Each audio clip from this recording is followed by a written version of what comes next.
For this video lecture, I'm going to discuss the other applications sa differential calculus. What is the problem? It's about time rates. Okay. So, same with maxima and minima. Ang pag-analyze sa problem sa time rates, nagya po sa steps. So, these steps will serve as guide sa inyo every time mag-solve ng problem para systematic inyong pag-solve. Wala kayong ma-miss na value step by step siya. And the moment after reading the problem, you know what to do. Kaya na maka-step na i-follow. Dili na ka problema o sa'yo na ako na kukuha, tanan. Sige. These are the steps. First, draw a figure if necessary. Save sa maxima minima, importante yapon ng pag-draw sa figure. Okay? This will simplify the problem. Just make sure nga correct imong interpretation sa problem para ma-transform nimo into the figure nga correct sa dimong mga pag-assign dito. Values and everything. Kaya dito nimo i-base imong analysis sa figure. So kung wrong imong figure nga ma-draw, wrong po di mong answer nga makuha. Okay. Number 2, define the variable t. Now, ang pasabot ani define the variable t is na magi-problem na wala bitaw nagdungan. Like for example, duha ka cars, ang isa going north, ang isa going west. Pero ang katong car going north, nag-depart siya at 1 p.m. Ang katong going west, 3 p.m. So, naay time difference of 2 hours. So, therefore, ang ilang t, dili pareha. So, depende dahil kung asa ka mag-assign sa variable nga t. So, kung mag-t ang isa, ang isa is t, the other one, it's either t plus 2 or t minus 2. Depende kung asa ka mag-assign sa t. There will always be a difference of or a gap of 2 hours. Pero kung dungan sila like barko, ang isa going Cebu, ang isa going Bohol, pero both nag-depart o 7 p.m. or 8 p.m. same lang. So ang t same ra pod. Mana ang pasabot dire sa define the variable t. So, number 3, formulate equation. So, kining equation, dili ni siya kwaon nimo sa figure. Pero, ang hint ang equation is, sa problem, naman kay rate nga gihatag, naay data sa problem about rate, no? And, probably, ang gipangita is rate sad. So, katong rate nga given o kaning rate nga kwaon, mo na ang buhatan ng equation na manaa sa present sa duha. O para kung naa tong formula nga naa silang duha, pag differentiate nimo, naa kay rate at duha. Therefore, do not include a variable or an unknown, do not include an unknown na walay rate nga given. Kaya once imo siyang i-differentiate, asa mo ka mangita og rate ato? Wala man, di ba? So ayaw to sa kapila. Ang include nimo sa formula, katurang na i-rate. Either given or unknown siya. Yun na lang. Okay. Differentiate equation with respect to time.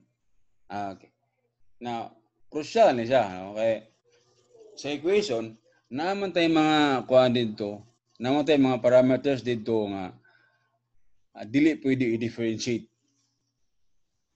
Number 1, dili siya pwede differentiate because wala siya ga-change with respect to time. Wala ga-change ang value. Example, cylinder. The formula sa volume sa cylinder is pi r squared h. Di ba? So, kung ang cylinder initially is empty and then magpasulod ka og tubig or any liquid, sulodin mo sa cylinder, ang height sa tubig ga-increase, di ba? Ga-increase. Pero, so pi r squared h. Ang h is nag-change. Pero ang r is reduced mo sa cylinder. Whether ubos ang level sa liquid or taas ang level sa liquid, the radius of the cylinder remains the same. So therefore, dili nimo pwede i-differentiate ang r kay wala man siya ga-change with respect to time. And therefore, it will be treated as a constant. Ana siya. Okay. Case 1. Case 2, na ay parameter na ga-change ga-change iyang value with respect to time. Pero wala may given nga rate. Wala sa problem. Wala given sa problem nga rate niya. Therefore, dili siya nimo pwede i-differentiate. Instead, you replace that parameter by another one nga katong na ay given na rate. Example, cone. The volume of a cone is 1/3 pi r squared h. Na initially, kung empty siya, tapos sudlan nimong tubig, we all know nga h increases, okay lang. No? Pero normally, given mo na siya or unknown, change sa height sa tubig. How fast is the water level rising? That's dH over dt. Di ba? Pero ang R, kabaluta nga ang R is reduced sa water surface. We all know nga as H increases, R also increases. Kadako man ang water surface. Ga-change yung value, but then walay rate ni given man. Nowhere sa problem na makakita ka dito og dr over dt. Therefore, ayaw i-differentiate ang R. Instead, you replace R by H. Pulihan mo sa variable nga na given nga rate. Ana ang buhatan mo. And you can do that by ratio and proportion sa cone. So every time na problem yung nakabalo ka ang ga-change yung value over time pero wala given nga rate, ayaw o i-differentiate siya. Instead, you replace it by the other variable nga na ay given na rate. Or pag wala siya ga-change over time, then i-treat na siya as constant. Mao na siya ang pasabot dire sa number 4. Differentiate only those variables nga ga-change or na given nga rate value. And then number 5, substitute given quantities. Remember, substitute only after mag-differentiate. Dili pwede na i-substitute ni mo daan ang given nga quantities ayaw ka mag-differentiate. So dapat differentiate siya and then substitute. And then last is solve for the unknown quantity. Once makuha na nimo tanan values and makuha na dahil nimo ang unknown quantity. What is asked in the problems, makuha na nimo. So, when you solve a problem, make this one as your guide para systematic ang imong pag-solve sa problem. I'm going to present 2 problems only. The rest is common. It's for you to practice and then make this as your guide. And prove to yourself nga sayo na di ang time reach. Basta kay nakakaani nga steps. Okay. First problem, a man on a wharf 3.6 meters above sea level is pulling a rope tied at a raft at 0.6 meters per second. How fast is the raft approaching the wharf when there are 6 meters of rope out? Okay, so dapat ma-draw ninyo na wharf. Dili kinalan nga lisod good. Basta na wharf. And then na raft. Tapos ang raft is gibera o gibera sa tao nga nasa wharf, okay? Mao na yung step 1, draw a figure if necessary. So mao na yung figure kene. Nakay wharf tapos na raft. Okay. So ang kini nga wharf 3.6 meters above sea level. Tapos naipisi dire. Kining 0.6 meters per second mo ni ang rate sa pagbira sa tao. Yang gipull man. So ang raft nimo paduol siya dire. So ang ipangita, how fast is the raft approaching the wharf? Kung siya doon siya kapaspas sa nagpaduol dire sa wharf. Kini bale. So kung saan siya nga variable, like S ni, S for example, then what is asked here is ds over dt. How fast is the raft approaching? ds. So posa kung S. Or kung kini, kung muni mo like x ni, then ang kini 0.6 will be dx over dt. Kaya mo na siya ang rate sa pag-pull sa tao. Yung gi-pull ang rope pa. So therefore, magkagamay ni siya. Kaya magkaduol mo yung raft. Okay, so muna ang first na step. Draw a figure if necessary. Okay. Kini, number 2, define the variable t. Dili siya magamit because isa raman atong quantity. Gina-consider. Kanya raman raft. Of course, na rope, pero siyempre, dungan man ni sila. So, kung inigbira sa rope, move sa ni raft dire, di ba? So, considered as one object na siya. Kini dire. So, dili ma-apply ni number 2 nga step. Number 3, formulate equation. Base sa figure, unsay makuha nimo? So, mag-asahan sa tagbalisa. Sige. Ang wharf daw is 3.6 meters above sea level. So, kana 3.6 na, no? And then, kini nga distance. Okay, sige, x. And then, L. So, therefore, base ka, problem kanina, ang rate ani, dl over dt, given to. Tapos, ang gipangita is, how fast is the wharf approaching the wharf? So, since ang atong variable is x, therefore, ang gipangita diri is dx over dt. Take note ha? Ang gipangita is dx over dt. So, 9x. Ang given, ang rate sa pag-pull sa rope, dl over dt. So, therefore, ang equation nimo must involve L and X. Para i-differentiate sa duha, na kay dl over dt, na kay dx over dt. Ayan na paggamit og angle theta. Kung magamit pa kay theta, wala man tayo d theta over dt. Di ba? Oh, so dili ka pwede magamit og theta. Oh, include only those parameters or variables nga na data. So based sa figure, right triangle ito makita. Dire, no? Kana. No? So by Pythagorean theorem, natay nga na ni. L squared equals x squared plus 3.6. Okay. Pagkahuman, differentiate din ka. Pwede na no? So L is equal to square root of x squared plus 3.6 squared. And then differentiate the equation with respect to time. Ano? Okay, derivative sa sulod, square root, di ba?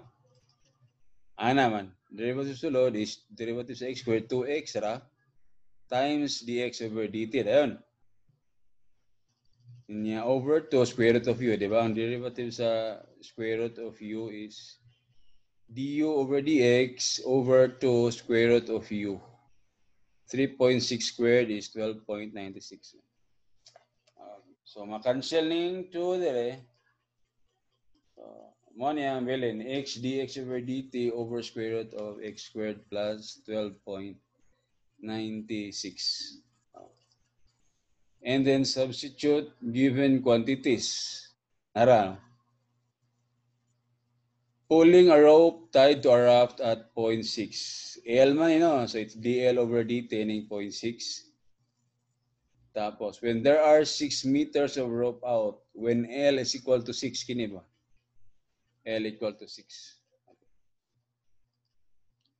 Now, ang sign is negative. Kung ano negative na siya, because naman tas kan, time range na topic na if the rate is decreasing, negative siya. If the rate is increasing, positive siya. So, kini ang pagbira niya is magkamubo man imong kwan, magkamubo man imong PC, therefore negative siya. Ang result po dani, ang raft kay nagkaduol man, meaning nagkagamay ang x, so ang imong dx over dt negative po. Ana. Muna ang sign convention na ini. So negative na dl over dt and l equal to 6. So mabalik ta sa equation mo man siya. Natay dl over dt negative 0.6. Ano ni siya dx over dt wala tay x. So i-solve sa nato. Okay. Solve for x gamit tong Pythagorean theorem. When L equal to 6 na kay x din. X is 4.8. Substitute ha. And then last is solve for the unknown quantity. So, nanatay value ni dl over dt, nanatay x. So, isolve na lang yun. Yan isa. Negative 0.6, 4.8 dx over dt. Negative, which means na decreasing. Kaya nagkadool man siya sa wharf. Ano ang negative siya? Kung palayo siya, i-increase man yung distance, positive siya. No? Pero padool man siya sa wharf, wala negative. Okay. An alternate solution is get rid of the radical sign. Kaya sometimes kutin yung radical sign, mag square root, kote siya. So, ako personally, dili ko hilig ayo o kini radical sign. So, akong buhaton is this. Mo na itong equation, di ba? Instead na mag-square root ko ani L equals square root, dito ko. I-differentiate na ko dito. Derivative L squared, 2L dL over dt. Derivative sa x squared, 2x dx over dt. Constant man eh. So, ang derivative na 0. Di ba? And then, cancel ang 2. So, na ako L dL over dt, x dx over dt. This is already given, no? Negative 0.6 and then 6 isa. So, kini ang unknown is solve for x. So, solve for x when L is equal to 6. Kana man. 6 na kay x nga 4.8. Diretso na yun. 6 times negative 0.6, 4.8 dx over dt. Yan na nila. Di na ako mag-square root. Kay libog mo ng square root sa akin. Of course, you can memorize the formula sa yung derivative. Pero sometimes, kapoy mag-analyze kung na is radical sign. So one way nga kining mga siya mali kaya na nimo is inanira. Okay, the other problem is this. At a certain instant, car A is 60 miles north of car B. So, yan ito. Dito na ito, mag-draw sa video. So, car A daw is 60 miles north of car B. Ano siya? Kana siya. Kini ang car A. 60 miles na north siya sa car B. A is traveling south, paingon siya dire, south, at a rate of 20 miles per hour, while B is traveling east, dire siya paingon. Pero ang distance nilang doon is 60 miles. Diba? A is 60 miles north of car B, correct? A is traveling south, B is traveling east. How fast is the distance between them changing at 1 hour later? Ang distance nilang doon, baga change mo na ano kaya. Kaya yung car A, move dire, ang car B, move mo dito. So, kuhanin mo ang ilang distance at any time t, let us say L. What is asked is how fast is the distance between them. It's dl over dt. Kana ra. Okay, rate naman eh, how fast, rate na. So, muna ito figure ha. Sige. Atong ipa-move ni. Car A is moving south, car B moves to the east. Mo ni siya may tabo. Okay, so at any time t, ang distance ng duha. Okay, so define the variable t. Okay, sige. Again, ang pag-define sa variable t, parehara silang time silang duha. Kaya nagdungan man eh. Oh, nagdungan sila og move ba. Pag move niya, ni move po na siya. So therefore, ang time nila pareha. So, kuha na to. Distance mo tano. Namatay formula na velocity is distance over time. So therefore, ang distance is equal to velocity times time. Now, ang A is gikan dire. So ang imong distance dire gikan. Ayaw dire. Kaya wala mo siya nang start dire. Dire mo siya na point. So mo ni ang distance. 20t. Velocity times time. 20 bale times t. Pero kining B, dire mo siya gikan, mo na yung distance.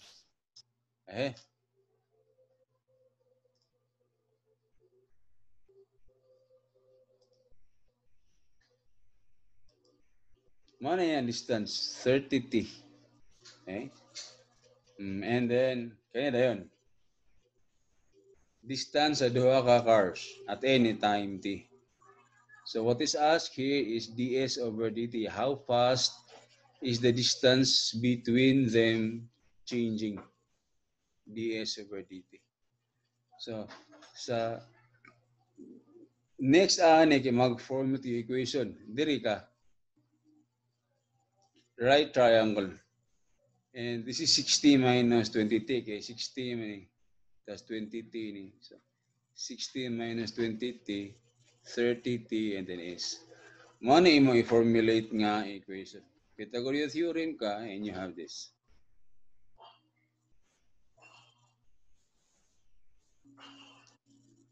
Okay.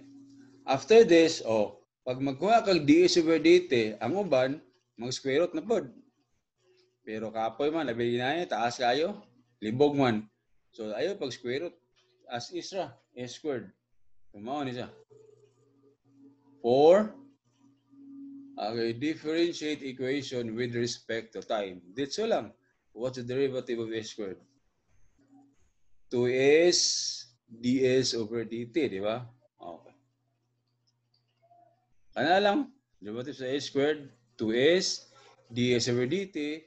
Derivative ni, it's simply u to the n man. U to the n. So derivative niya is n times u, n minus 1, derivative dayon sa sulod, 30.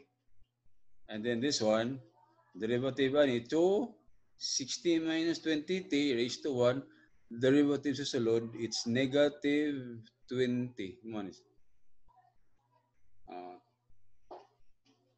So 4. And then simplify lang kani, mag-cancel lang kani. 2, common 2, 2, 2. And then simplify ni mo.